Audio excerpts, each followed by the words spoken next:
Programa ADV Jus. Oferecimento Qualisystem Informática. Automação em serviços para a área do direito. 3234-2720. Olá, meus amigos do ADV Jus. Estamos chegando com mais um novo programa. E como sempre, eu agradeço muito a você que me acompanha sempre através da TV RP Canal 9 da NET, através das redes sociais, do Facebook e principalmente através do nosso site, o advjus.net. Muito obrigado pela sua companhia, ok? Hoje, com imensa satisfação, eu estou recebendo meu colega advogado, o Dr. Alexandre Borges Leite. O Dr. Alexandre, como eu disse, é meu colega advogado, administrador judicial, palestrante, detentor de várias pós-graduações, especialista em falência e recuperação de empresas, além de capacitação para administração judicial. A nossa pauta de hoje, vertentes e indicadores para a recuperação judicial de empresas. O ADV Jus está no ar. Fique aqui.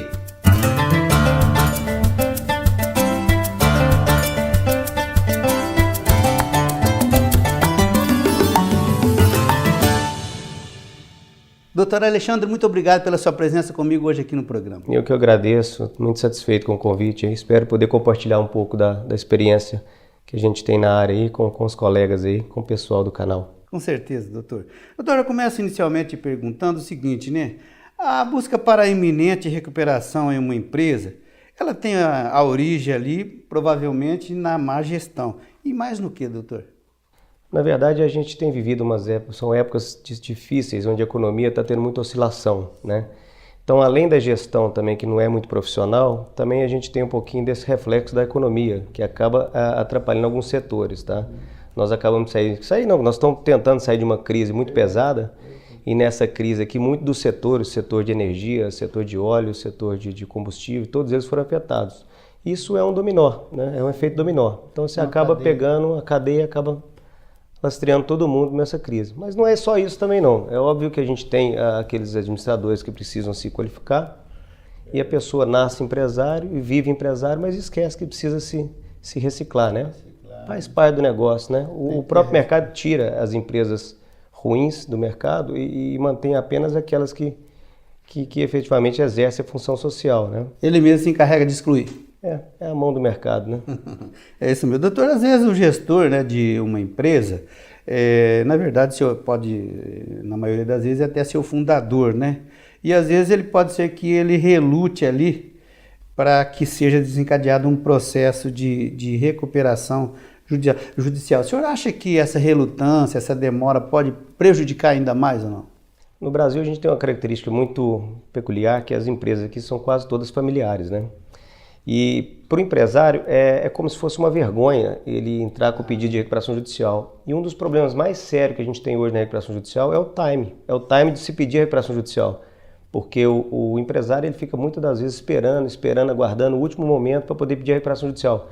E geralmente quando ele pede nessa fase já não é mais caso de recuperação judicial, já é caso de falência. Então por isso, muito das estatísticas que tem de recuperação judicial que não são exitosas é justamente por causa dessa demora ao reconhecer e enfrentar a crise. Essas empresas familiares, é muito difícil o dono da empresa. A gente costuma até brincar que o empresário, quando vai pedir a recuperação judicial, depois que ele pede a recuperação judicial, ele descobre que depois do deferimento da recuperação judicial do processamento existe vida, porque ele acha que vai acabar a vida dele. Lógico que tem os reflexos do mercado, a pecha de recuperação judicial, mas é um remédio jurídico. Acho que, como qualquer outro remédio jurídico, tem que ser bem utilizado. O problema é o time. Isso é fato mesmo. Isso que você falou acontece muito, do empresário se agarrar com o problema e não deixar ter vergonha de admitir que está em crise, mesmo que é crise momentânea, mas acontece muito e atrapalha bastante a recuperação dessas empresas. E, em linhas gerais, quanto antes, melhor. Ele identificando o problema, quanto mais cedo o problema é identificado, mais fácil você recuperar uma empresa, né? Que você tem alguns pontos que você precisa ser atacado.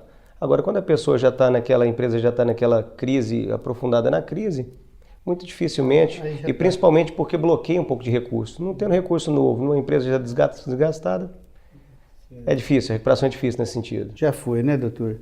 Agora, uma coisa também que a gente quer te colocar agora, o Instituto da Recuperação Judicial, a gente pode dizer assim que ele, até certo ponto, ele ainda é jovem, né, doutor?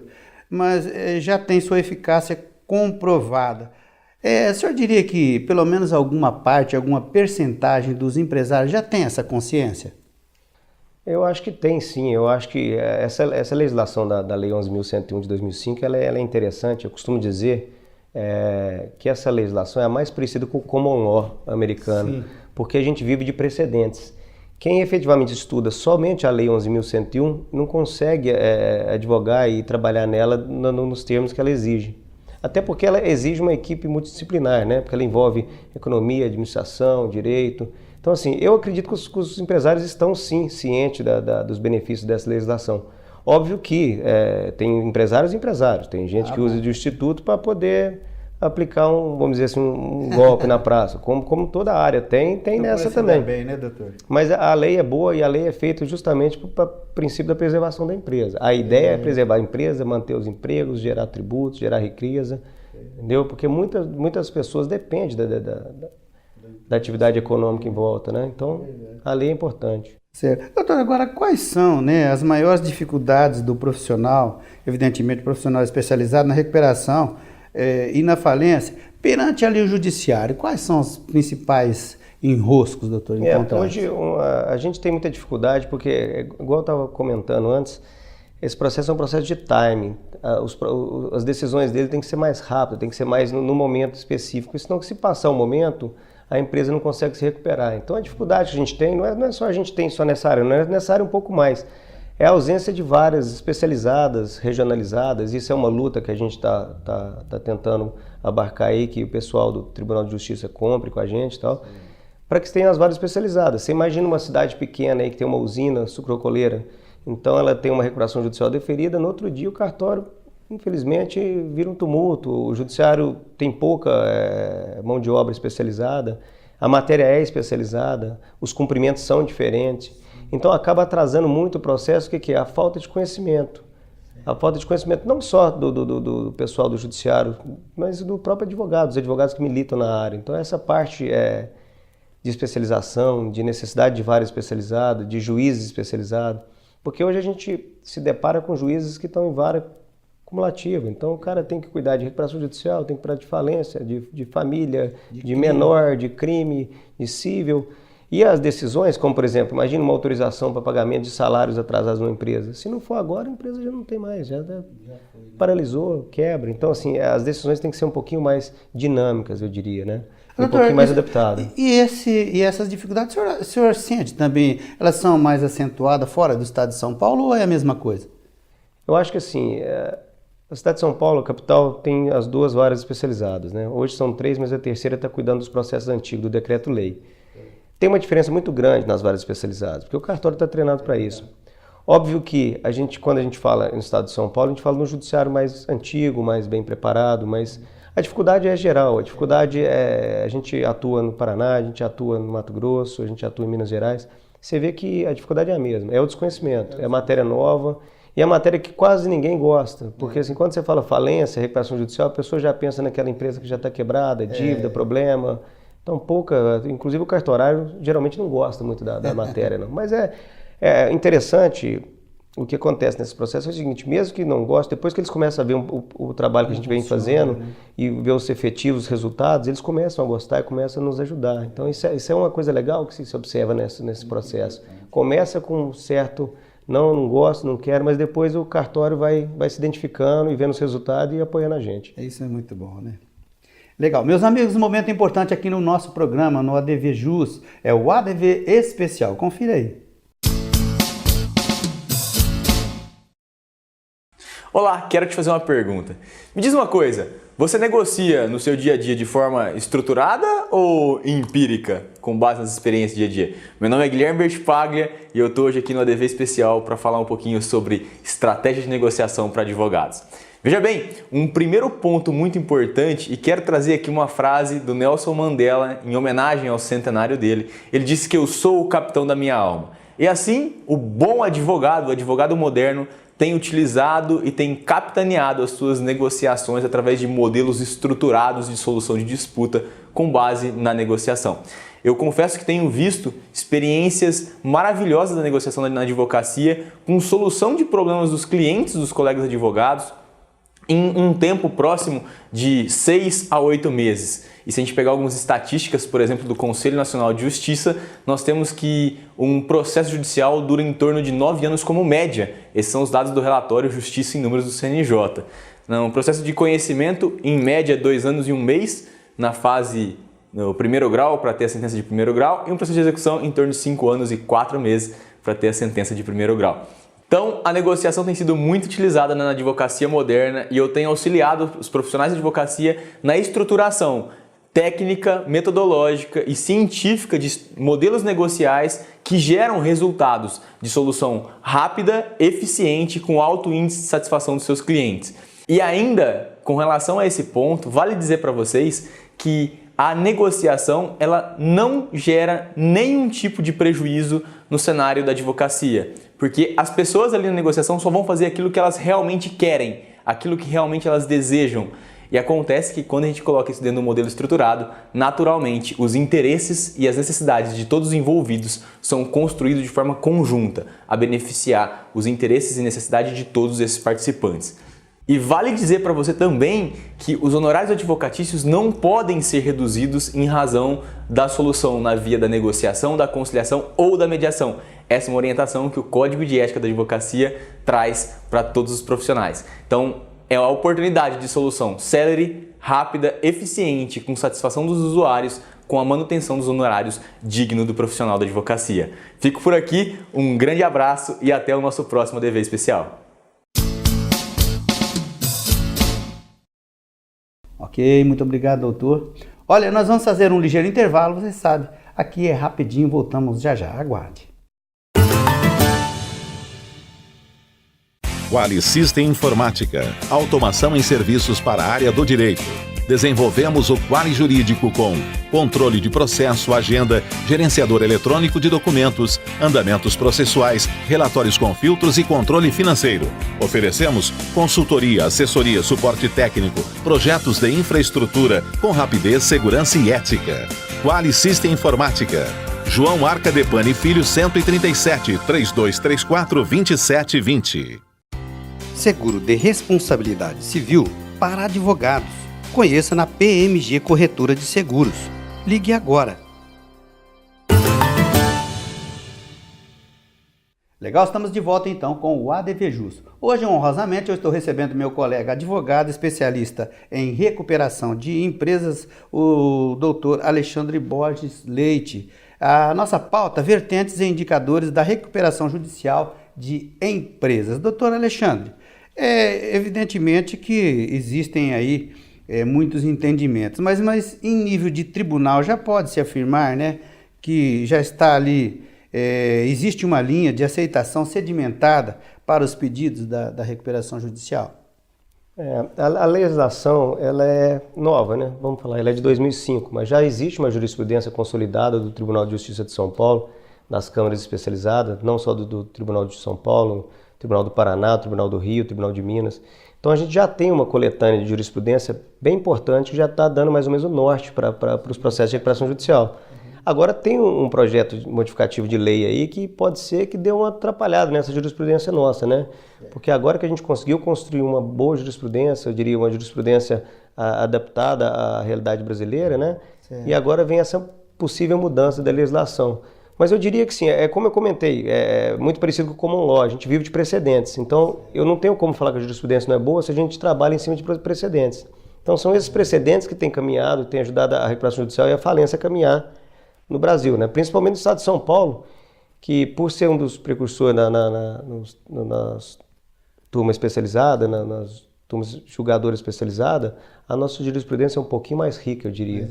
Mas sem desconsiderar os demais estados também, que tem jurisprudência muito boa, tá? Doutor, nesse viés aí, o senhor acabou de citar aqui o nosso estado, São Paulo e tal, a gente que respeita e gosta também de tantos outros estados, Minas, por exemplo, é um deles, o Paraná, né? Apesar da lei ser a mesma, né, eu queria te perguntar o seguinte, existe às vezes uma certa divergência de interpretação aí dos diversos magistrados de primeira instância em atender assim, esse tipo de provocação? O senhor percebe isso? É diferente. Você pega uma vara acumulativa, a interpretação do juiz da vara acumulativa é diferente da interpretação do juiz de uma vara especializada. O conhecimento da matéria, a rapidez do despacho, A tratativa das habilitações, a tratativa dos créditos, tem diferença, acaba tendo diferença. E o Brasil é muito grande, né? O Brasil é muito grande, você pega o Minas Gerais, você pega a Bahia, você pega o Rio Grande do Sul, são jurisprudências diferentes, são estados diversos, né? Acaba tendo uma interpretação um pouquinho diferente. Mas o STJ está aí para harmonizar todas essas diferenças que a gente encontra na legislação, né? Apesar que pouca coisa foi decidida pelo STJ, em virtude da lei ser nova, né? A lei de 2005 demora o caminho dela para sair da primeira instância, segunda instância, até chegar no STJ. Então a gente não tem todas as matérias pacificadas, muitas matérias pacificadas pelo STJ, mas temos algumas importantes já, tem alguns recursos repetitivos já sobre a matéria. Na verdade, a gente está fazendo com que a legislação, essa possibilidade de varas regionalizadas, isso vai fazer com que a jurisprudência fique um pouquinho mais uníssona, um pouquinho mais de segurança jurídica, vai dar um pouquinho mais de tranquilidade para o operador do direito, porque as decisões vão estar um pouquinho mais parecidas, um pouco mais próximas uma da outra. Certo. Doutor, nós vamos continuar nesse vetor, né? Mas eu tenho uma curiosidade de te perguntar o seguinte, como que o senhor vê, né, a recuperação extrajudicial, ela também é um instituto palpável? Na verdade, o instituto é muito bonito, né? Mas a prática dele é muito difícil. Porque o que acontece quando uma empresa pede recuperação judicial, a primeira coisa que acontece é o stay period, né? Que é o período onde ficam suspensas as execuções individuais, etc. Para poder a empresa se recuperar, renegociar com seus credores. Quando você fala em recuperação extrajudicial, quando você começa a unir e trazer os credores para assinar Porque, na verdade, a recuperação judicial é um grande acordo, né? Sim. Você faz um grande documento, é um grande contrato, é um grande acordo, mudando, inovando algumas operações, alterando data, deságio. A dificuldade é você segurar esses credores, porque as execuções são ferozes e muito rápidas. Então, assim, o problema da recuperação extrajudicial é como paralisar essas execuções, é como você trazer o credor para o negócio. Quando você fala de uma grande empresa, essa recuperação judicial é mais fácil, a extrajudicial. Por quê? Porque o devedor acaba sendo um problema para o credor por causa do tamanho da dívida. Quando você está falando de pequenos devedores, não sei se faz tanta diferença, então é mais difícil ele angariar as assinaturas necessárias para aprovar ou homologar o seu plano de recuperação extrajudicial. Certo. Dentro da realidade ou de necessidade da continuidade da empresa, inclusive o senhor já deu aí esse primeiro entendimento, né, da importância da continuidade da empresa, o que a gente pode refletir nesse sentido? Não é só a questão social, né, doutor? A manutenção dos postos de trabalho, a manutenção da geração de riqueza, o recolhimento de tributo, as atividades, geralmente, elas refletem muito. Então, quando você fala um empresário, você vê diretamente o empresário, mas indiretamente tem muitas pessoas que dependem daquela atividade ali. Então, lógico, tem a função social da empresa, a preservação da empresa, mas não é só isso não. Uma empresa, a quebra de uma empresa, a retirada dela do mercado, acaba afetando outras áreas, acaba afetando, a pessoa fica desempregada, acaba aumentando o número de brigas de família, acaba aumentando o número de crime, Então, é uma bola de neve. Eu diria que não é só questão social. Eu diria que a empresa ela deve ser preservada não só por causa da atividade em si, mas pela repercussão que ela tem na sociedade no todo. Tá? É muito difícil você tirar uma atividade econômica que está dando certo de uma região e simplesmente mudar para uma outra região. Isso aí você fala quando muda uma empresa de um lado para o outro. Você imagina então quando aquela empresa vai à bancarrota. É mais complicado ainda. Deixa um buraco na sociedade, e aquele não paga aquele, que não recebeu, que não deve aquele, que vai virando uma bola de neve. É o que o senhor falou, é um efeito dominó. É um efeito dominó, é um efeito dominó. Legal, mais um intervalinho aqui, rapidinho, como eu já disse, voltamos já, aguarde. Espaço Homo, Zezinho Alfaiate, confecção e aluguel de trajes, 3234-7544. Arcângelo Imóveis, venda, locação, administração, compromisso e confiança. Arcângelo Imóveis.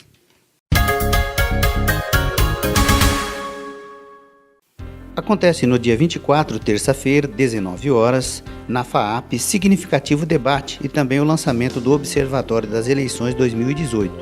Presenças do desembargador Valdir Nuevo Campos, ele é vice-presidente do TRE, e também do Dr. Renato Ribeiro, da Abratec, além do Dr. Luiz Carlos Gonçalves. Esta iniciativa é da ARP e a coordenação do observatório é do Dr. Edson Oliveira. O evento tem sequência na manhã do dia 25. Todos convidados.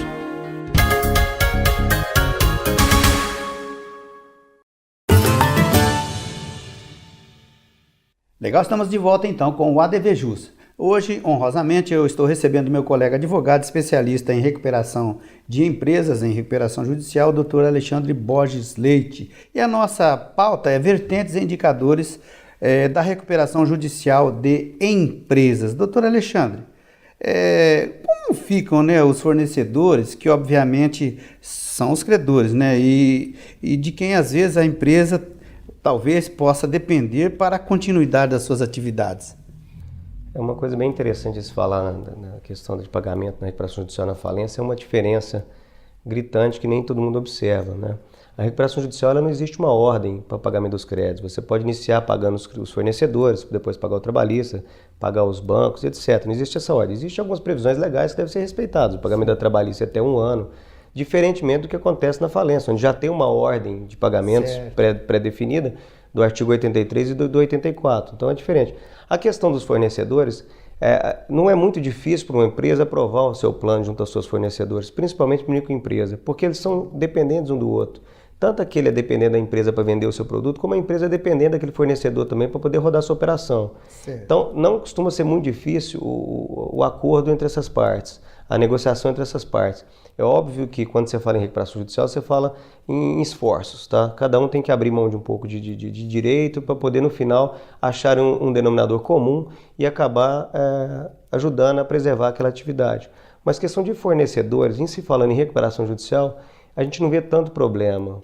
Até é engraçado, a gente verifica em vários planos de recuperação judicial que existem classes de fornecedores que são distintas. Aquele fornecedor parceiro, ele recebe de forma diferenciada. Isso é possível. Sim. Já desde que você oportunize para todos os demais credores naquela situação, é fácil você criar uma classe com deságios menores, carências menores, tentando prestigiar aquele fornecedor seu, aquele parceiro de muitos anos, que infelizmente está sendo afetado pela crise da empresa. Né? É uma forma também de favorecê-lo de certa maneira, né? Eu não diria nem favorecê-lo. A atividade é inerente àquele consumo, àquela utilização daquele serviço.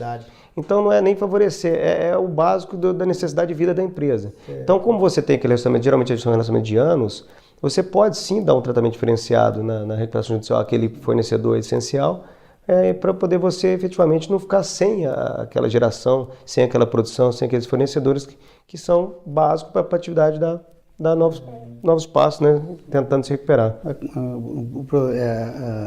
Quer dizer, o primordial é a continuidade, né? Dessa forma vai ser possível. Né? A gente tem muita preocupação com o crédito trabalhista, né? Que é um crédito sensível, bem sensível. Mas esse crédito é o primeiro que a gente já costuma olhar e ver como que vai solucionar. E os próprios empresários eles já costumam saber também do cuidado com esse crédito, tá? Então são 2 créditos que a gente está sempre olhando com mais cuidado, que é o trabalhista e o das microempresas, que são muito... São mais sensíveis, né, doutor? São mais sensíveis. Doutor, agora quais compromissos se submete ou deve se comprometer, né, os dirigentes de empresas que recebem ali, vamos dizer assim, o benefício da recuperação judicial? Eu diria a primeira coisa para um empresário que é beneficiado pela lei de recuperação judicial é seriedade, né? Certo. É saber que ele está num momento de crise, que ele precisa cortar custos, precisa efetivamente arrumar um plano de negócio. Não é simplesmente fazer da recuperação judicial uma falência branca, né? Utilizar do instituto para poder vender os bens. Porque quando se vende os bens na recuperação judicial, observando as exigências da lei, esses bens vão sem nenhum tipo de ônus trabalhista, tributário. Então, assim, ele tem que observar isso, essa utilização dessa venda de UPIs, para efetivamente favorecer o negócio, e não simplesmente para fazer uma falência branca. Então, o que a gente cobra do empresário é seriedade, é acreditar na empresa dele, é acreditar no negócio dele, porque assim, ele acreditando no negócio dele, trabalhando para aquela superação daquela crise momentânea, utilizando as boas práticas do mercado, utilizando o que a legislação permite, sendo bem assessorado, tá? Eu acredito que ele consiga reverter as situações, até porque uma empresa ela pode estar considerada como inviável no primeiro momento, mas a negociação com os credores, a inovação sui generis, a inovação das dívidas, dos deságios, das carências, muda o estado da empresa. Certo. Doutor, nós temos aí também muitos estudantes, o pessoal está acabando a graduação, que às vezes acompanha o programa aqui, e o senhor citou aí uma recuperação branca. Eu gostaria que o senhor falasse um pouquinho como que isso pode acontecer. Na verdade, não é a recuperação branca, a gente fala, é quando a pessoa utiliza do Instituto da Recuperação Judicial para poder vender os bens e depois fechar a empresa. É uma forma que ele utiliza, ao invés dele usar o instituto da falência, que é aquele da liquidação de ativos, ele utiliza um processo como se fosse recuperar uma empresa. Mas ele já sabe que não vai recuperar. Ele já sabe que não vai recuperar, então ele utiliza aquilo ali para vender os bens, para pagar o maior número de credores possível e se eximir de responsabilidades. Tá? Que ele acaba tendo uma quitação ao final, que se fosse na falência pela venda, pela alienação de ativos, ele não teria. Então, assim, de novo, temos que beneficiar e temos que estimular a boa-fé. Isso é má-fé, isso são casos atípicos, mas a gente tem que estar sempre olhando para esses casos aí, porque tem muitos dos empresários e advogados que orientam a entrar com uma recuperação judicial já sabendo que o interesse do próprio empresário é fechar a atividade e não mais E nesse exercer. caso tem que se prestigiar, a boa-fé, né, doutor? É a boa-fé Sem dúvida sempre. nenhuma, é isso mesmo. É difícil, mas a gente tem que sempre prestigiar a boa-fé. Esse negócio de achar que tudo é de má-fé, no brasileiro é isso, brasileiro é aquilo. Não pode A gente ser. não pode criar essa celeuma não, que isso é prejudicial para nós mesmos. Verdade. Agora, o que eu gostaria que o senhor falasse é assim, num contraponto, né? Quais são, por exemplo, as implicações ou mesmo sanções que ocorre aquele empresário que ele recebeu aquele benefício, mas as metas a quais foram ali propostas não foram cumpridas? Na verdade, quando se fala em recuperação judicial, se fala em um acordo entre credor e devedor. Tá? Falou. Então, cabe muito aos credores analisar e vigiar essa conduta do próprio empresário.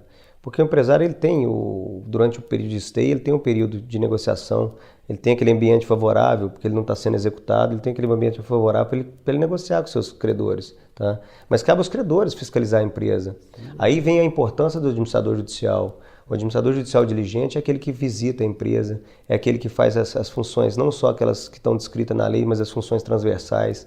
Ele procura ver o relatório mensal de atividades da empresa, ele procura estar sempre ajudando a empresa com os players de mercado que ele já tem conhecimento, aproximando o devedor, credor. Para quê? Para trazer transparência, para trazer luz para o processo.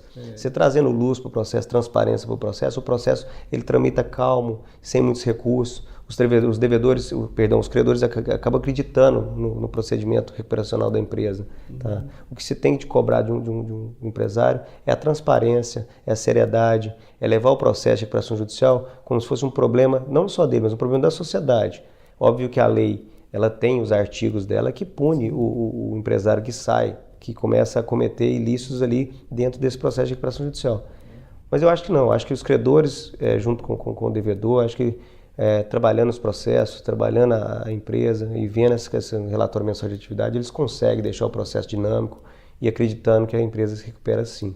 Nessas atitudes todas que o senhor citou aí, quer dizer que vai transparecer uma credibilidade, e isso é o que é o mais importante. Essa questão da credibilidade é uma das mais importantes da área, porque geralmente o credor ele se sente de fora do procedimento de recuperação judicial. Ele não sabe o que está acontecendo naquela caixa de Pandora, o que está sendo feito, quem vai ser pago, quem não vai ser pago, por que não está pagando, que crise é essa, será que ele não deu foi um calote, será que ele está devendo, será que ele vai pagar, será que ele tem caixa. Então, se você trouxer esses credores para mais próximo, aproximar ele do devedor, isso é um trabalho que o administrador judicial tem que fazer. Você facilita que o procedimento seja exitoso. Porque quando você chegar numa Assembleia Geral de Credores, onde efetivamente você vai votar o plano apresentado, aquele plano de negócio, aquele plano de segmento, você tem muito mais credores efetivamente entendendo da operação, entendendo o negócio, né? Entendendo o que está passando e podendo efetivamente dar a sua colaboração, que é com voto. Tá certo, é isso mesmo.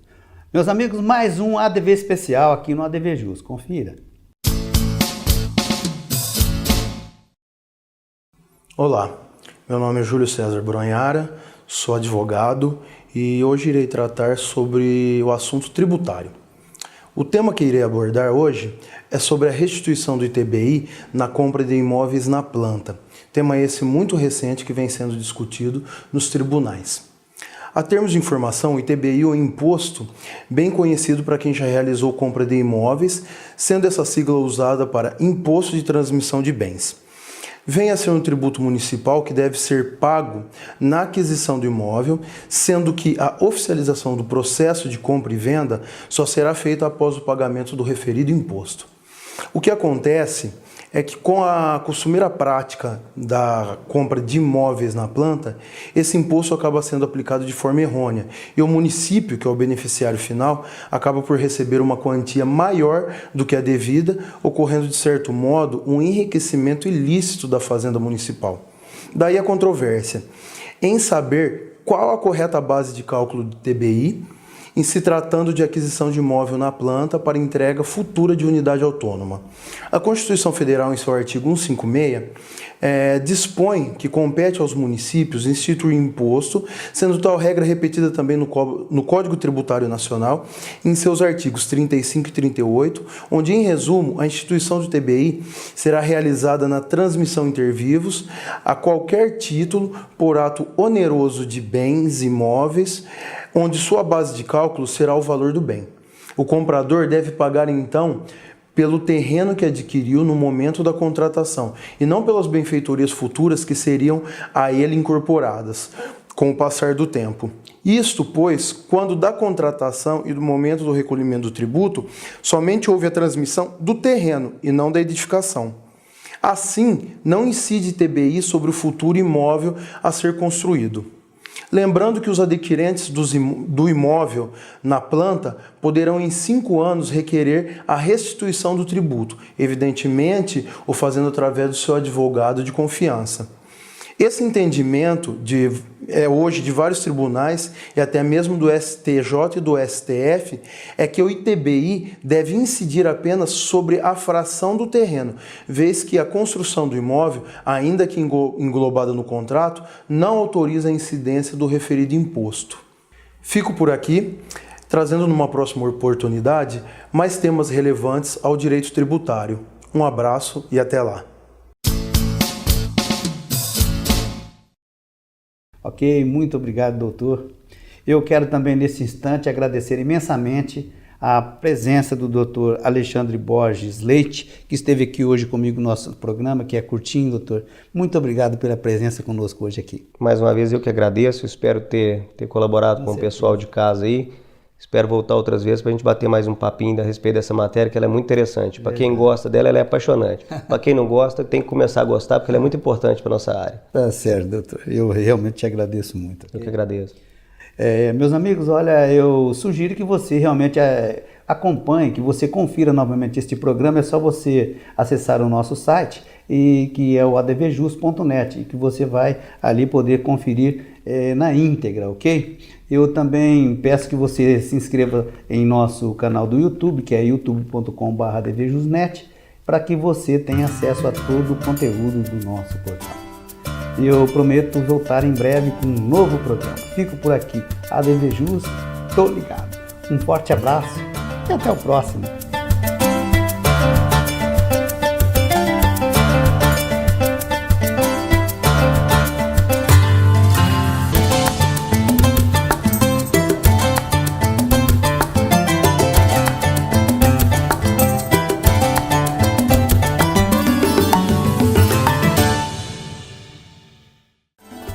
Programa ADVJus. Oferecimento Qualisystem Informática. Automação em serviços para a área do direito. 3234-2720.